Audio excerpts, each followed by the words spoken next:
आज देखंतु आपणक पई आउ गुटे मु नुआ अपडेट नै आसी जहाँकि आपण माने समस्ते थंबनेल देखिके जानि पारथिबे सीएम किसान टंकार फाइनाल तारीख आसी जाइछि अर्थात सरकार तरफरु आपण मानकु केबे सीएम किसान योजनार टंकाटी दियाजिबो तारी फाइनाल डेट जहाँकि आसी जाइछि जहाँकि सरकार तरफरु से दिन आपणकु सीएम किसान योजनार परवर्ती किस्तिर टंकाटी दियाजिबो जहाँकि माननीय मुख्यमंत्री मोहन चरण माझी आपणक अकाउंट को सीधा सड़क डीबीटी माध्यम 2000 टंका लेखाएं ट्रांसफर करेंगे।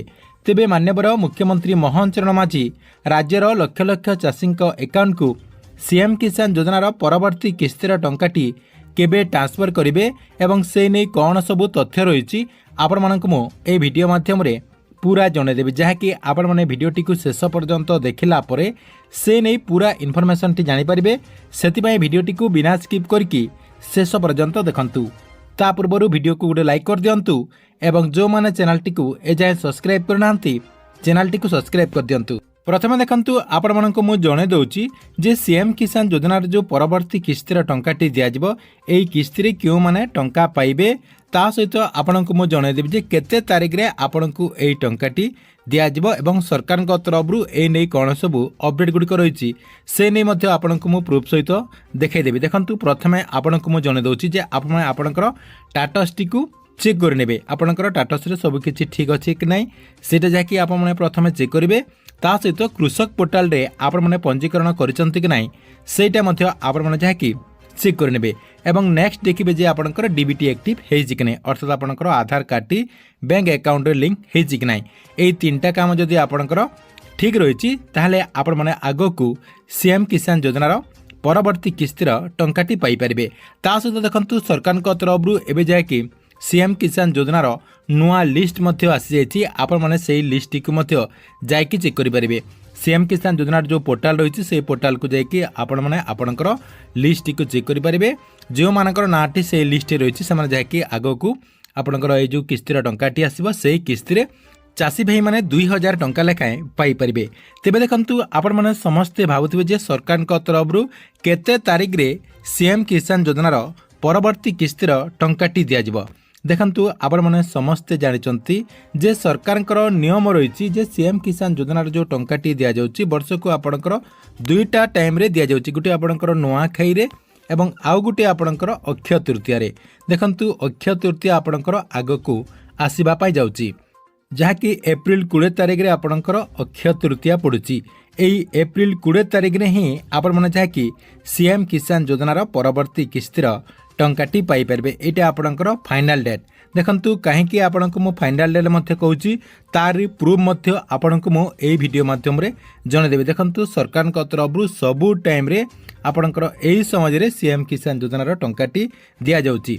देखंतु आपणको मो तारी प्रूफ मध्ये देखे दउची एठी आपण स्क्रीन माध्यम रे देखि पारथिबे सरकार तरफरु गत थर जो पवित्र अक्षय तृतीया अवसर रे सीएम किसान योजनार टंकाटी दिया जायतिला आपणकर देखंतु जो तारीख रे आपणकर पवित्र अक्षय तृतीया पड़ता से तारीख रे ही सरकार तरफरु सीएम किसान योजनार टंकाटी दिया जायतिला। देखंतु एठी आपणकर तारीख मध्ये जाकी मेंशन करा जायछि एठी आपणकर तारीख रही 30 एप्रिल 2025 कृषि फार्म ओईएटी बरमुंडा भुवनेश्वर। देखंतु ओईएटी रु माननीय मुख्यमंत्री मोहन चरण माझी गत थर जाकी आपणकर एई पवित्र अक्षय तृतीया अवसर रे सीएम किसान योजनार टंकाटी देइथिले अर्थात सरकार तरफरु जो दिन ही अक्षय तृतीया पड़िथाए सेही तारीख रे ही आपणकर एई टंकाटी दिया जाइथे। देखंतु एथर जाकी सरकार तरफरु ऑफिशियली अनाउंसमेंट हेइ नथिले मध्य आपण माने जाकी सेही डेट रे ही टंका पाई परिबे। देखंतु बहुत सारा लोकंक मनरे वर्तमान जाकी आपणकर द्वंद्व रही सरकार तरफरु केते तारीख रे सीएम किसान योजनार टंकाटी दिया जाबो। देखंतु एथर आपणकर अक्षय तृतीया पड़ची एप्रिल 20 तारीख रे एप्रिल 20 तारीख रे ही आपण माने पाई परिबे।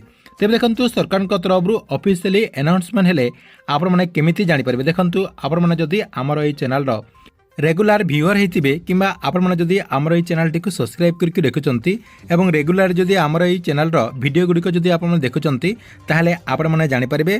ता सहित आउ गुटे मध्ये आपणकर प्रोसेस रहिछि अर्थात सरकार तरफरु जो ऑफिशियली अनाउंसमेंट करा जिवो आपण माने ताहा देखिकी केमिति जानि परिबे। देखंतु सेही प्रोसेस टी मध्ये आपणको मो एई वीडियो माध्यम रे जानि दउची जहा कि आपण माने आगरु मध्ये ଜାଣିପାରିବେ। ଆପଣ କ'ଣ କରିବେ, ଆପଣଙ୍କର ଯେଉଁ ସୋସିଆଲ ମିଡ଼ିଆ ଏକ୍ସ ରହିଛି, ସୋସିଆଲ ମିଡ଼ିଆ ଏକ୍ସର ଯେଉଁ ଆପ୍ଲିକେସନଟି ରହିଛି ସେଇ ଆପ୍ଲିକେସନଟିକୁ ଆପଣମାନେ ଓପନ୍ କରିବେ। ଓପନ୍ କଲା ପରେ ସେଇଠି ଆପଣମାନେ ଯାହାକି ସର୍ଚ୍ଚ ବାର୍ରେ ସର୍ଚ୍ଚ କରିଦେବେ କୃଷି ବିଭାଗ ଓଡ଼ିଶା। ଆପଣ କୃଷି ବିଭାଗ ଓଡ଼ିଶା ସର୍ଚ୍ଚ କରିଦେଲା ପରେ ଦେଖନ୍ତୁ ଆପଣଙ୍କର ଏଇ ଯେଉଁ ପେଜ୍ଟି ରହିଛି ଏଥିରେ ଯାହାକି ଆପଣଙ୍କର ଅପଡ଼େଟ୍ଟି ଯଦି ସରକାରଙ୍କ ତରଫରୁ ଆନାଉନ୍ସମେଣ୍ଟ କରାଯାଉଥିବ ତାହେଲେ ଏଥିରେ ଆପଣଙ୍କର ଆସିଯିବ। ଦେଖନ୍ତୁ ଏବେ ଆପଣଙ୍କର ସିଏମ୍ କିଷାନ ଯୋଜନାକୁ ନେଇ ଗୋଟେ ଆପଣଙ୍କର ଅପଡ଼େଟ୍ ଯାହାକି କୃଷି ବିଭାଗ ତରଫରୁ ଦିଆଯାଇଛି, ଯେଉଁଟାକି ଆପଣଙ୍କର ଗୋଟିଏ ଘଣ୍ଟା ହେଉଛି, ଅର୍ଥାତ୍ ଆପଣଙ୍କର 59 ମିନିଟ୍ ହେଉଛି। ଦେଖନ୍ତୁ ଏଇଠି ଆପଣଙ୍କର କୁହାଯାଉଛି ସରକାରଙ୍କର ଡିଜିଟାଲି କୃଷି ଅଧୀନରେ ଏଗ୍ରିଷ୍ଟାକ୍ କୃଷକ ପଞ୍ଜୀକରଣ ଜାରି ରହିଛି। ସମସ୍ତ ବର୍ଗର ଚାଷୀ ଯଥା ସିଏମ୍ କିଷାନ, ପିଏମ୍ କିଷାନ ହିତାଧିକାରୀମାନେ ଏଥିରେ ପଞ୍ଜୀକୃତ ହେବା ଅନିବାର୍ଯ୍ୟ। ଦେଖନ୍ତୁ ଆଜି ଯାହାକି ସରକାରଙ୍କ ତରଫରୁ ଏହି ଅପଡ଼େଟ୍ଟି ଦିଆଯାଇଛି। ଦେଖନ୍ତୁ ଆଉ ଦିନେ 2 ଦିନ ଭିତରେ ସରକାରଙ୍କ ତରଫରୁ ସିଏମ୍ କିଷାନ ଯୋଜନାର ଯେଉଁ ପରବର୍ତ୍ତୀ କିସ୍ତିର ଟଙ୍କାଟି ଦିଆଯିବ ତାକୁ ନେଇ ମଧ୍ୟ ଏଇ ଆପଣଙ୍କର ଯେଉଁ ପେଜ୍ ରହିଛି ଏହି ପେଜ୍ରେ ଆପଣଙ୍କର ସେଇ ଅପଡ଼େଟ୍ଟି ମଧ୍ୟ ଦିଆଯିବ, ଯାହାକି ଆପଣମାନେ ଏହି ପ୍ରୋସେସ୍ରେ ଚେକ୍ କରିପାରିବେ। ତା ସହିତ ଆଉ ଗୋଟେ ଆପଣଙ୍କର ପେଜ୍ ରହିଛି ଓଡ଼ିଶା ସରକାରଙ୍କର ଯେଉଁ IPR ଡିପାର୍ଟମେଣ୍ଟ ରହିଛି, ଦେଖନ୍ତୁ ସେଇଟା ମଧ୍ୟ ଆପଣଙ୍କୁ ମୁଁ ଦେଖାଇ ଦେଉଛି। ଦେଖନ୍ତୁ IPR ଡିପାର୍ଟମେଣ୍ଟର ଯେଉଁ ମଧ୍ୟ ଆପଣଙ୍କର ଏକ୍ସର ପେଜ୍ ରହିଛି ସେଇଟାକୁ ମଧ୍ୟ ଆପଣମାନେ ଯାହାକି ସର୍ଚ୍ଚ କରିକି ଜାଣିପାରିବେ। ଦେଖନ୍ତୁ ଏଥିରେ ମଧ୍ୟ ଆପଣଙ୍କର ସେଇ ଅପଡ଼େଟ୍ଟି ଦିଆଯାଇଥାଏ। ଦେଖନ୍ତୁ ଏବେ ଆପଣଙ୍କର ନାରୀ ଶକ୍ତି ଯେଉଁ ଆପଣଙ୍କର ଚାଲିଛି ବନ୍ଦନା ବୋଲିକି ସେଇଟା ଯାହାକି ଆପଣଙ୍କର ଏବେ ଅପଡ଼େଟ୍ଟି ରହିଛି। ଦେଖନ୍ତୁ ଆପଣମାନେ ଏଇଠୁ ମଧ୍ୟ ସରକାରଙ୍କର ଆନାଉନ୍ସମେଣ୍ଟ ହେଲେ ଆପଣମାନେ ମଧ୍ୟ ଜାଣିପାରିବେ। ଠିକ୍ ଅଛି, ଆପଣମାନେ ଏହି ପ୍ରୋସେସ୍ରେ ଯାହାକି ଚେକ୍ କରନ୍ତୁ ଏବଂ ଆପଣମାନଙ୍କୁ ସରକାରଙ୍କ ତରଫରୁ କେତେ ତାରିଖରେ ସିଏମ୍ କିଷାନ ଯୋଜନାର ଟଙ୍କାଟି ଦିଆଯିବ ଜାଣନ୍ତୁ। ଦେଖନ୍ତୁ ସରକାରଙ୍କ ତରଫରୁ ଫାଇନାଲି ଆନାଉନ୍ସମେଣ୍ଟ ହୋଇନଥିଲେ ମଧ୍ୟ ଆପଣମାନେ ଯାହାକି ଆସନ୍ତା ପବିତ୍ର ଅକ୍ଷୟ ତୃତୀୟା ଅବସରରେ ସିଏମ୍ କିଷାନ ଯୋଜନାର ପରବର୍ତ୍ତୀ କିସ୍ତିର ଟଙ୍କାଟି ପାଇପାରିବେ। ଠିକ୍ ଅଛି, ଏଥିଲା ଆପଣଙ୍କ ପାଇଁ ଗୋଟେ ବଡ଼ ଅପଡ଼େଟ୍। ଆପଣମାନଙ୍କୁ ଭିଡ଼ିଓଟି କେମିତି ଲାଗିଲା କମେଣ୍ଟ ବକ୍ସରେ ନିଶ୍ଚୟ ଗୋଟେ କମେଣ୍ଟ କରନ୍ତୁ ଏବଂ ପ୍ରତ୍ୟେକ ଦିନ ଗଭର୍ଣ୍ଣମେଣ୍ଟର ନୂଆ ନୂଆ ଯୋଜନାଗୁଡ଼ିକର ଇନଫର୍ମେସନ୍ ଗୁଡ଼ିକ ଜାଣିବା ପାଇଁ ଚାହୁଁଥିଲେ ଆମର ଏଇ ଯେଉଁ ଚ୍ୟାନେଲ୍ ରହିଛି ଏହି ଚ୍ୟାନେଲ୍ଟିକୁ ସବସ୍କ୍ରାଇବ୍ କରିକି ରେଗୁଲାରଲି ଦେଖୁଥାନ୍ତୁ।